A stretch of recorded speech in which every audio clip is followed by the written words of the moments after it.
Alright, so this is the start of chapter 4. I'm going to show us a little bit of an interesting scenario I found with Ark. I know I made a lot of jokes about how all of those revival items, weren't really actually helpful. Turns out, because of how I've been doing this run, it's kind of mandatory. So, once this chat box gets through, let's take a look and see what happens. Yeah, and we just immediately die.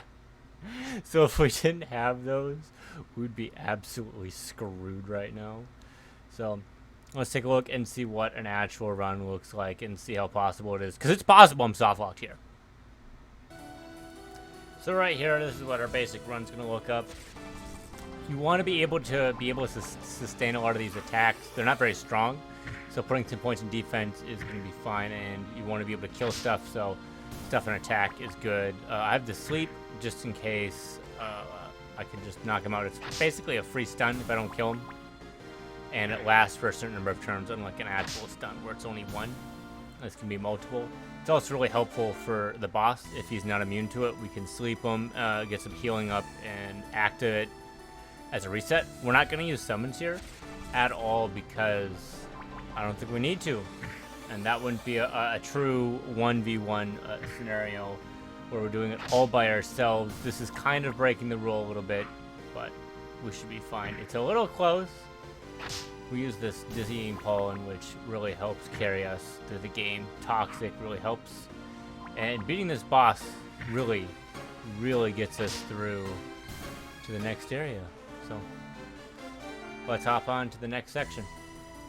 This is our next area. We're going to want to be fairly meticulous with picking up chests. There's a couple items we want, the wind rapier and the spices. We are going to go ahead and fight this optional boss over here. He's not too much of trouble, as you can see. I can just kind of grind through him. Just bam, bam, bam, bam. Even if he just has magic up, we can use waning cantrip and fight him either way. So he's not going to be challenging. He's going to enable us to get this tablet later on. And that's going to get us to the optional area, which will get us a sacred mirror later on in this run. So that's pretty important because it'll stop us from death effects. Or at least it should in theory.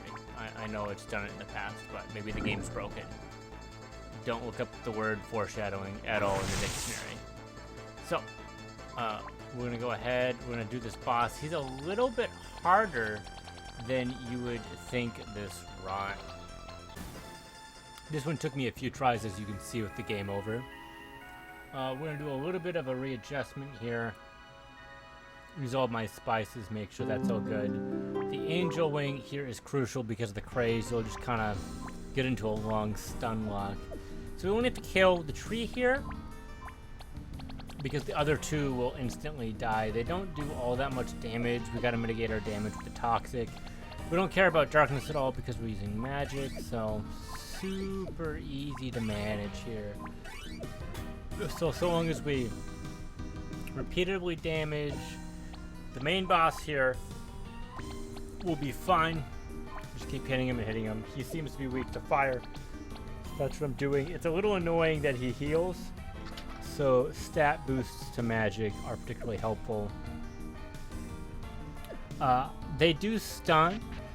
I found that I generally do enough damage and have enough sustain to not need to worry about that at all. So you should be fine there as well. You can kind of see that they're doing some range spells, and take aim doesn't really do anything. Doing this wombo combo and keep hitting over and over and over and over and over.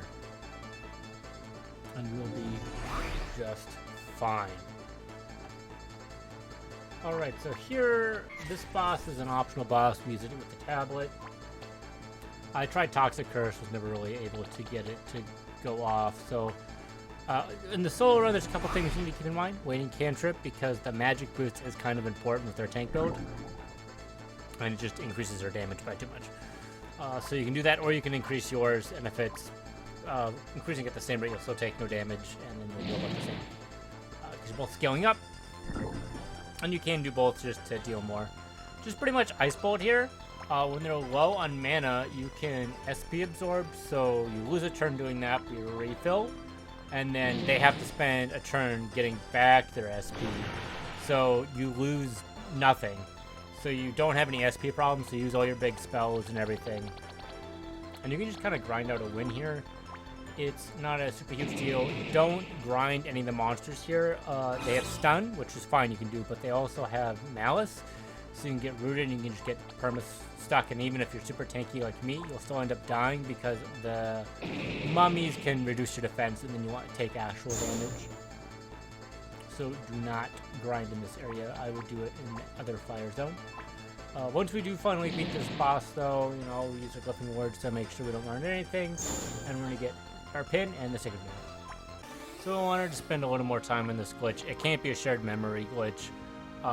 Firebolt doesn't cost that much SP, so it's doing something else weird with the block. And the Flare Storm mana, I don't know how much that costs, I should say SP, not mana, and it's just going through, so don't know what's going on. Well, we've advanced far enough into the dungeon to fight the dragon. I expected this to be difficult-ish, as I have gotten some game overs occasionally on this boss. You know, usually I just get through them easy enough, but this one can be challenging. I had like no issues with this boss. I just beat him first try and was like, oh, I expected to get a game over once at least. Nope. You just sit here and do damage and nothing happens. Like, you just don't take any damage, you heal up and it dies. That's all that happens. It's a very straightforward and easy boss. Just like the bosses have been so far. So, we'll go on and look at the next section after we see his death trigger.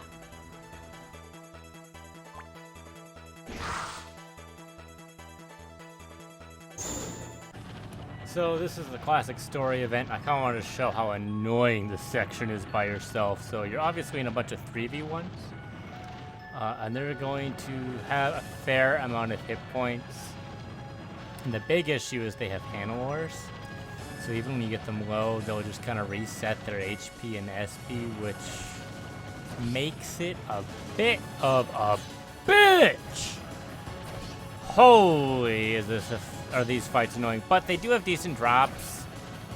So it's up to your discretion if you want to fight all of them or not. I think you can technically avoid them if you sneak past them. They have their little routes, and if you walk through it fast enough and time it right, I think you can evade them. They're just going to take a while is all.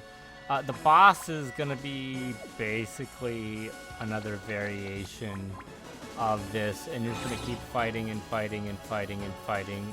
Thankfully, we have our SP drain and our HP drain, so we should be fully sustaining here. Malice is what I'm using to do the most damage. It works. It'd be nice if we also got the Entangle on our character, but we don't, so we get to suffer through this for a while. So as you can see, I'm trying to kind of dodge some of these guys, and I just kind of went, screw it, I'll go ahead and fight them, and I'll go ahead and probably just skip over the next few fights. I think you understand how much of a pain this section is doing it solo, and frankly not worth that much XP. There's an argument to be had that I could do the attack strat, but you kind of need the defense to go with it so that you're not dying all the time, and you can't stun lock them because you're probably not going to have enough SP / do enough damage. But, you know, there's that. The boss, though, on the other hand, is basically just going to be Malice. I try the Toxify strat, and it's just not worth it. You're not guaranteed to hit it. and they'll just cleanse right away anyways, so you're losing tempo because you're not getting effective turns off. So you just hit them over and over and over again, and you have to just kind of wait it out, being he heals a fair amount. So just another annoying boss fight. You've seen this time and time again. So just grind it out. You could maybe try and get some more levels for stats, do a little bit more damage to increase the threshold of when you can kill. Not much more we can do here to improve our efficiency with a one-man run, in my opinion.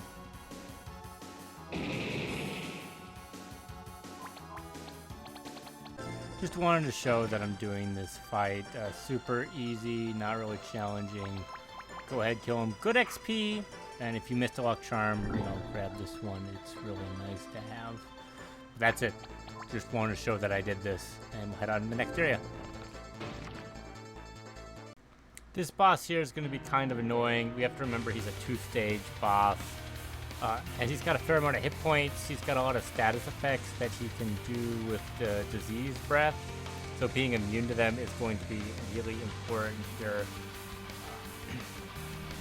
Because as you can see, if you're immune to them, nothing happens. We're not taking any damage, we're not getting toxified or anything else. So just anti-muddle tech is really helpful. And we're just going to kind of sit here and fire him until he transforms, and then we'll use our ice spell. You just kind of want to smack, smack, smack, smack, smack. There's no way to cheese him. With some of these bosses, what you can do is you can get them kind of low, and they'll have an HP bar for their first phase and their second phase, and once they get low enough, they transform. But if you end up just killing them before they transform, the boss fight ends, you get everything, you still get the XP, and you still get both in your monster, or your beast book, not your monster manual. That's not just a dragon, it's your beast book. And you just win. So that's pretty much this boss in a nutshell.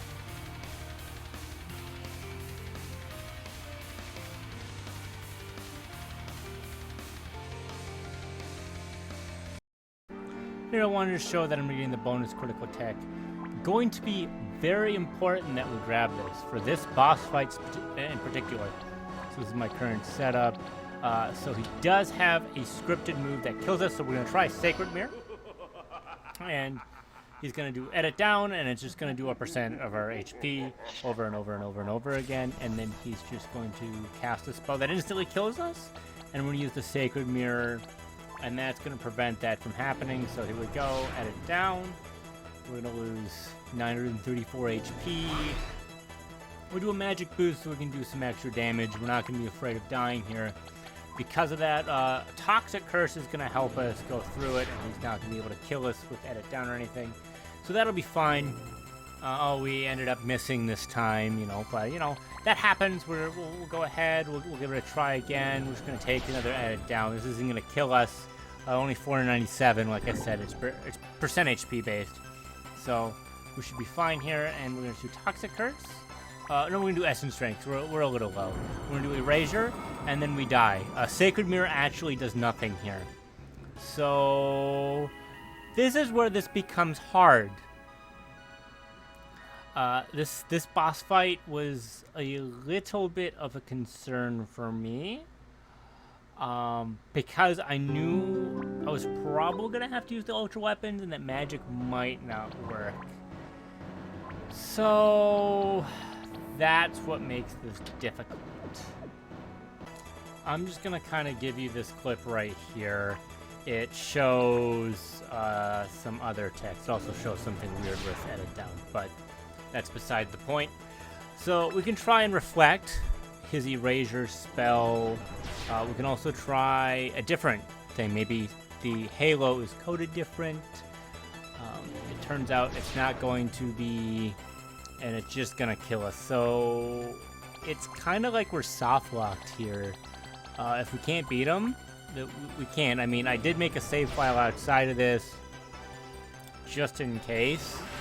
I can grind out, but stats aren't going to really help us out that much because HP and defensive stats don't help because of percent damage. You can see this didn't work. I ended up reflecting an item, which is a nice thing to know. So here's the tech we're going to use. We're going to use the dual wield feature. When we use the Ultra Weapon and the Imperial Blade, we have to do about 50k damage, and we can Miracle Loot before the combat happens, which will triple our offensive stats. So that's all we care about. We only care about offensive stats. And I know it's bugged, but if you just have one in the party, it does work. So that leads us up to our next part of the equation. The crit odds. So double crit for hitting both with her dual wielding is 25%, because that's what I put my stats in. So that's 6.25%. And I can do a crit and a normal hit, or a normal hit and then a crit. Either way, it's going to be 18.75%. And we can add these together because that's a success, and double crit is a success. So that's 43.75%. And we have to do this 4 times in a row in order to be able to kill him roughly. And that's going to get us to about a 3% success rate. Note, we're going to need a Toxify round 1 or round 2. I don't know the odds of that. And defense down is going to help us round it up a little bit from our on-hit effect on the Imperial Blade. And the Ultra Knife makes it so that both hits do damage him, because we need that specific weapon in order to damage him. Otherwise, this doesn't work at all. And I wasn't able to get like a weird stun strat. I didn't think that would be successful, though that might be a little harder to do, because if you stun him during the erasure, it might work. We also have to factor in his evasion, which is going to be about 16. So our hit minus their dodge chance, I'm going to assume it's 85 to 90% chance. I don't remember how much I put in there. So 6.5 from our double crit, or 6.25 from our double crit goes to 5.31 to 5.63, depending on our hit chance. 18.75 goes to 15.93 to 16.88%. And then so we're going to have about a 37.17 to 39.9% chance. So 1.91 to 2.41, so that's about 1% to 1.5% less than what we would normally get if we don't even factor in our hit chance, which makes it even harder. So that's going to be fun. And just to reiterate, this works because the boss moves are scripted. They're always going to do the same thing over and over again. You're going to get edit down, and then the 5th move is going to be erasure. No anti-death effects work. Halo didn't work. Sacred Mirror didn't work. Reflect doesn't work for any of the spells. I didn't use the Raven's Feather to try and get the Reflect. I think it's just going to be coded the same, just with an item. It's possible to do this in 3 turns at level 42, but it's much harder as you have to get toxic with the first attack, and you have to get really lucky with your crits as well. There's not really too much you can do. I tried some other cheese. I'm like, well, maybe it's just coded weird. So maybe these doesn't work on bosses stuff will, and I tried just like doing some insta-kill stuff, and I couldn't get that to work either. If it does work, let me know in the comments section. I'll try and get a clip of it, or if you can post a clip as well, I'll make sure to put that link in the description. But here is going to be a successful run. You can see the all with the little arrow. That means I did use the loot. And there we go. We got some crits. We got an early Toxify, so this is 2 rounds in. 5,000 damage in there, and bam! So we went ahead and killed. We did a little bit of overkill. So that's a successful run, which is so nice. So very nice. We're not going to use the tablet shard, of course, but the XP is more than welcome. Of all the areas, this was one of the ones I was worried about. Not because of the section you're seeing right now. Obviously, it doesn't matter. I don't think I even have to be conscious for this to work based on that little arc thing I showed you earlier in this video. But there's one other challenge we have to do, which could potentially soft lock us based on the rules of this challenge, because I can't have just Xanath in the party at all, so leveling up would be problematic, and we have to 1v3. So this is my little setup that I decided that would be easiest to run. So they're going to be doing elemental damage, so doing that would fix it, and just high defensive stats do pretty well. So I was wondering if the two 50% stack or not. It does not remove 100% of all elemental damage, unfortunately. So I think only the first one works. So swapping that out with the other crown would probably be a good idea. But it's not going to be too bad. I have a relatively clever idea on what we need to be doing here. So we're using attack because I'm not going to have high enough magic, I don't think, for this. I don't have that much SP to spare anyways. So I'm going to go ahead and get them down to about 3,000 HP. And once they're at about 3,000 HP, I can go ahead and use a lantern, which will just kill them. So I have a bunch of burst damage that I can be doing here. And you can just win the fight outright from there. Which makes it way easier to win this. Now, it's still going to be challenging to do because, well, you got to get them there and you got to get the HP down, and it's a 3v1, etc. But getting them down, killing them earlier in that fight means I'm taking less damage and I can sustain. Once I get rid of one, getting rid of the second one is way easier because of the action economy, and then once you get rid of the other one, it's fine. So these two can also do about 4,000 damage, but I didn't want to play it too risky because I didn't have that many. You could change the strategy slightly and farm out some more lanterns. And you might be saying, well, you can only get these from the guys that one-shot you. You could also get them from the vampire/mummies in the volcano area. It's hard to grind there, but it's possible to grind those out, so keep that in mind. Here we have the last trial that I'm going to go ahead and show because you don't care about the free one and the Tetris one. So this doesn't change at all.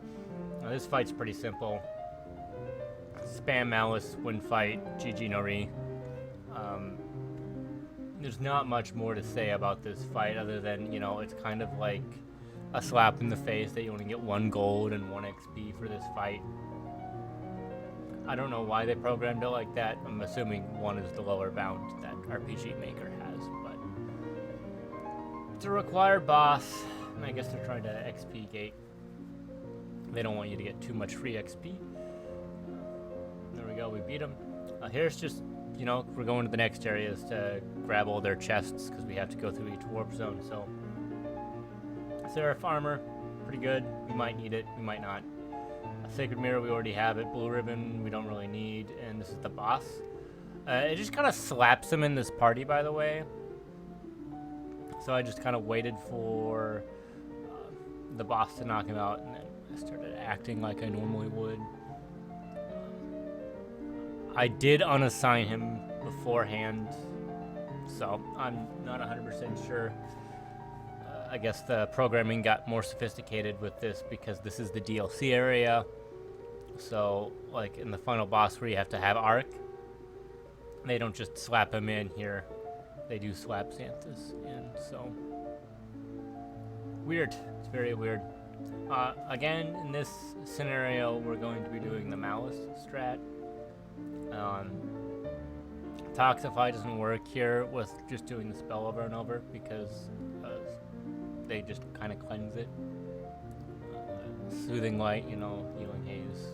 Well, I'm not using Healing Haze, but the strategy I've been doing here is because I'm not immune to his damage, is I just do Essence Drain, 1,000 HP at a time. So he's just not going to be able to kill me unless he one-shots me, which he can't, which means he has to stun lock me, which is hard. And then I can just SP drain him when he's low. And then we don't lose any turns or anything because he regains his SP as the boss. And then I just keep sucking him off. Just more and more and more. Until he dies. Suck his soul out, you know? He has one because he's not a ginger, so. It's gonna be the dumbest thing I've said in a YouTube video so far. But yeah. Fairly straightforward boss. We could add a stun pendant to make it even easier, but I'm kind of bored with the challenge, so I'm going to try and make it harder sometimes, you know. And there we go, we won. Easy peasy. We are now approaching the end of the game here with Alpha.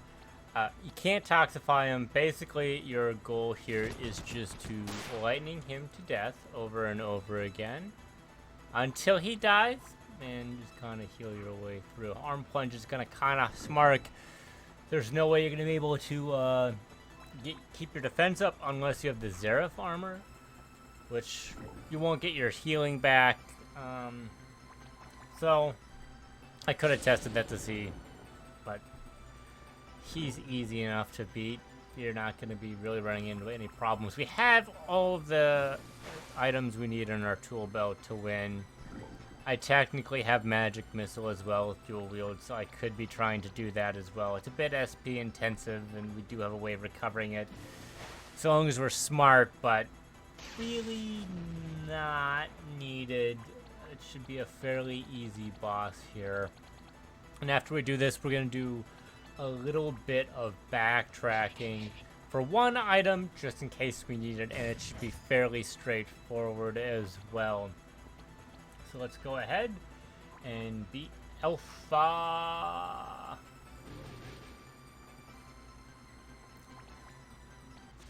This was at 400% speed, and you still thought it took a while. So we're now here. Toxify isn't going to work because of Soothing Light, and we don't have a way of applying it by accident on hit effect reliably unless we go with an attack build. Then we have to adjust. She does a lot of magic damage, so maybe we could move our defense to attack.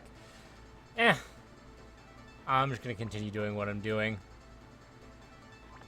So she's going to be muting us and whatnot, and some of our techs are neutral, so it's not the worst.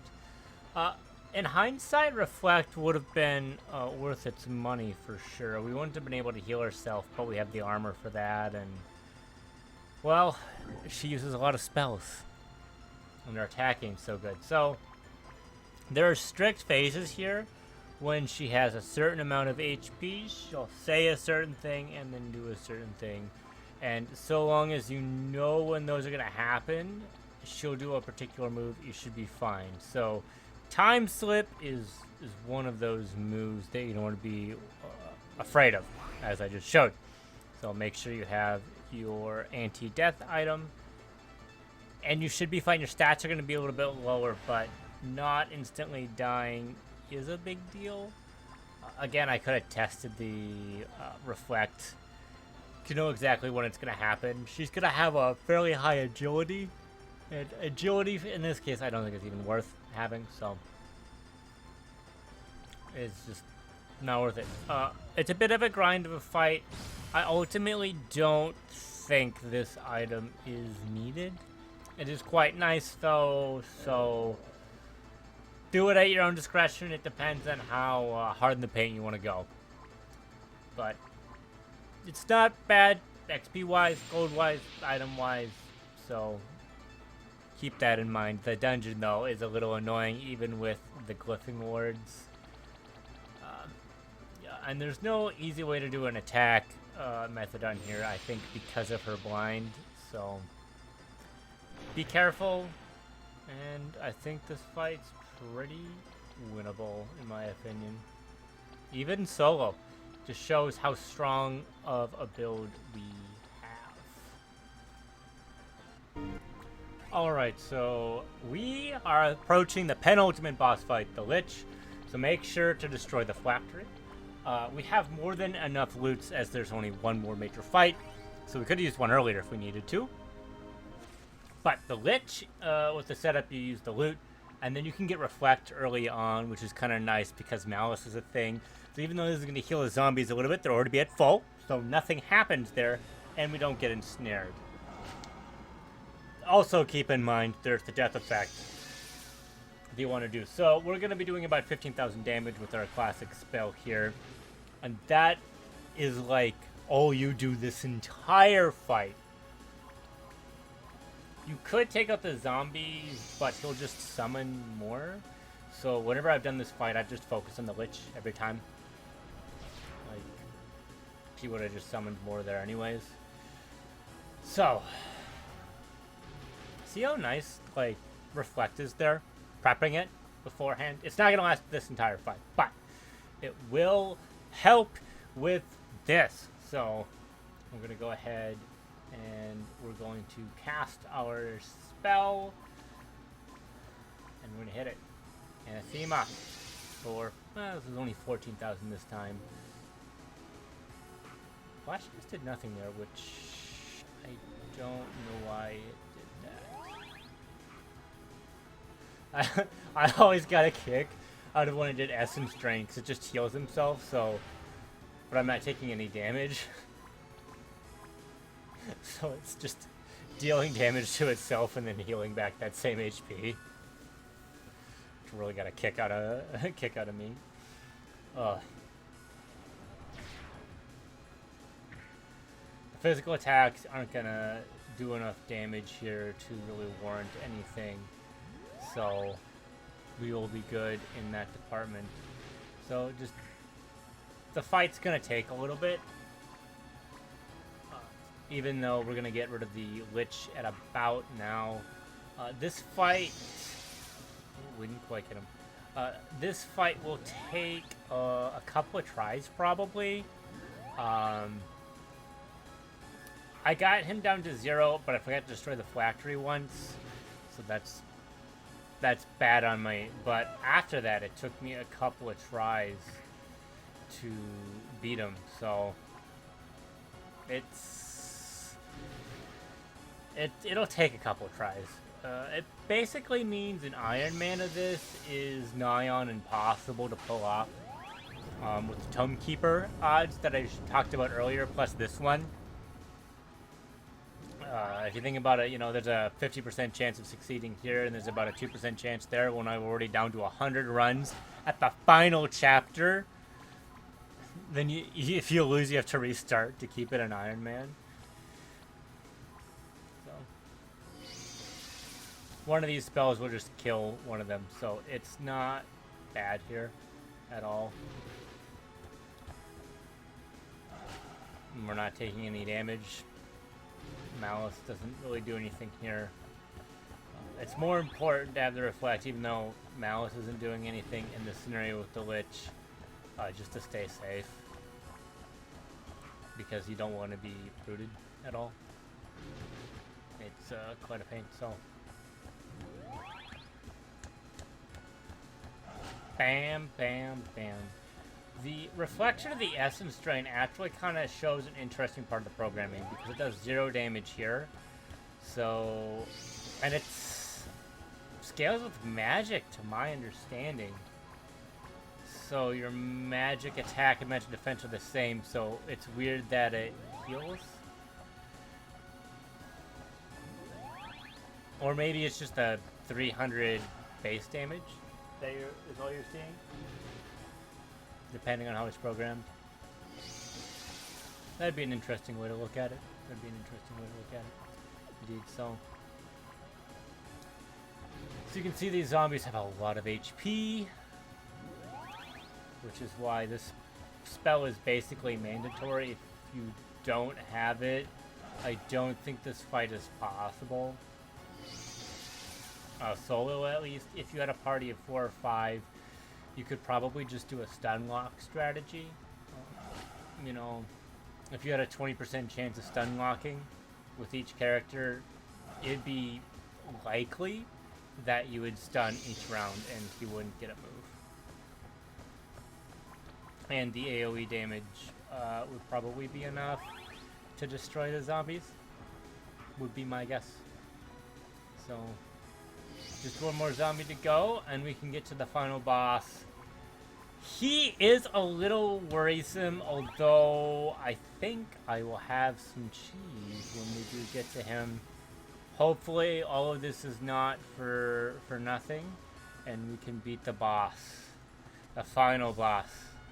Because we beat the Lich, baby! Let's go! Time to fight Castoff himself.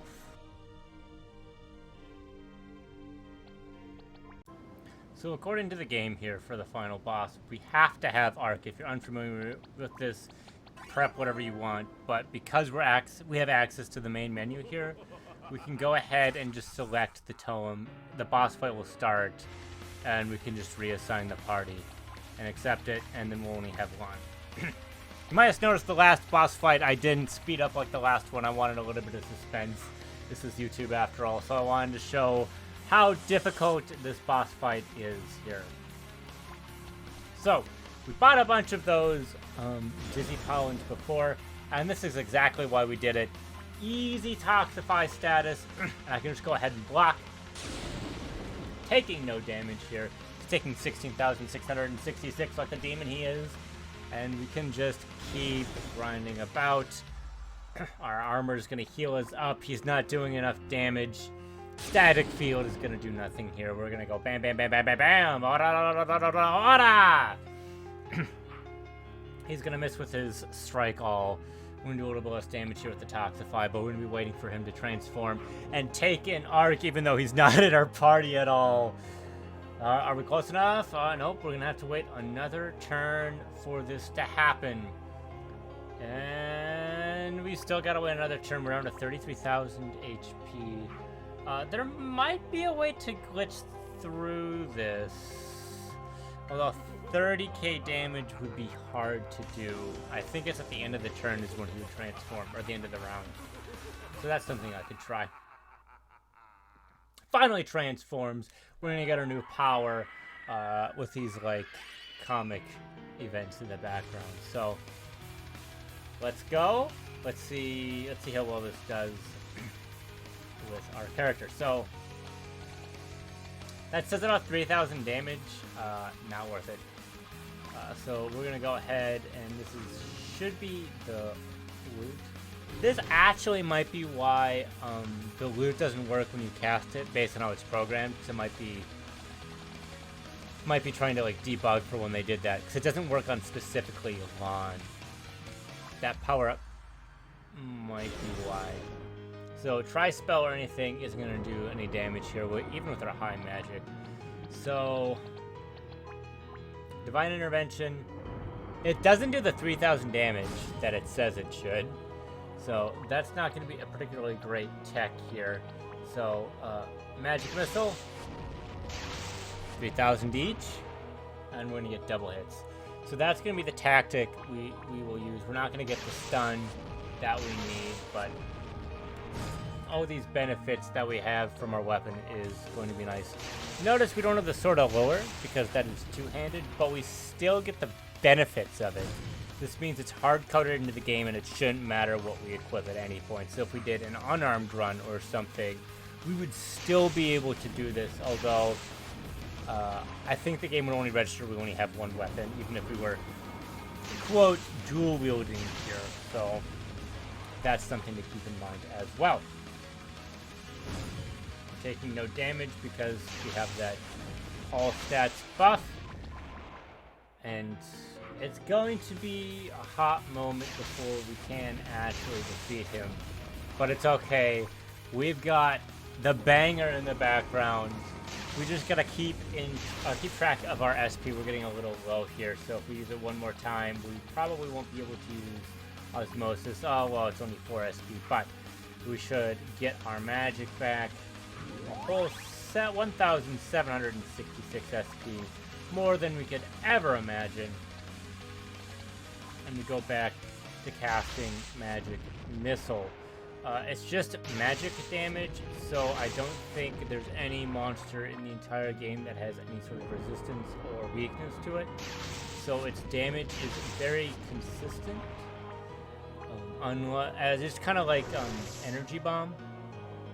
So it's just a bunch of magic damage, and it hits everything. This is obviously a single target, but it can be double cast with 2 wands.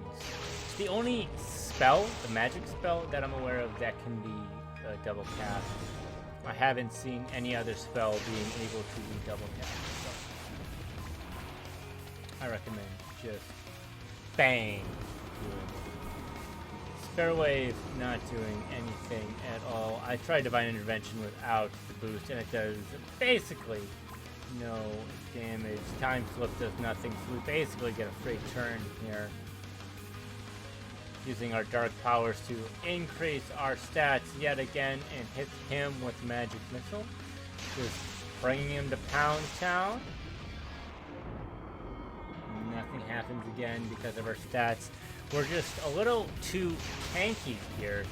to do anything. Even as crushing blow misses, we haven't put any points into evade, and we don't have any shield. But the equipment we have is giving us some free evade to make sure we don't get damaged one bit.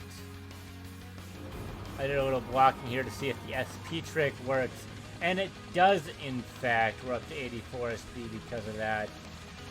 Don't mind me, I am just looking for osmosis to get some of my magic back, getting it back a lot more this time than last time.